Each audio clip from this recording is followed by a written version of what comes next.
Hi guys, welcome back with me again in this channel. On today's video, I'm going to show you how to create a tone cold color grading in the CapCut mobile. So just add your video and then go to filter. Okay, so in here, click on the movies category and add this silly realistic vision filter to the video. You can adjust it to your liking. I'm going to go with 70.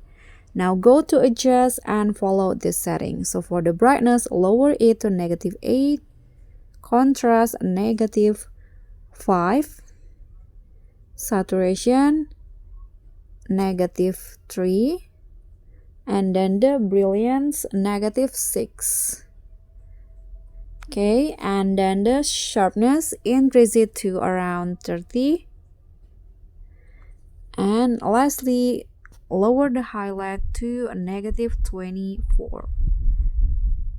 Okay, and this is the result. I'm going to set the brightness. Okay, so the result will go like this. Let's see the before and after.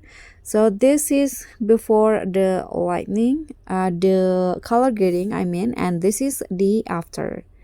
So that's all from me. Thank you so much for watching. Don't forget to like, comment, and subscribe. Also click on the thanks. Bye.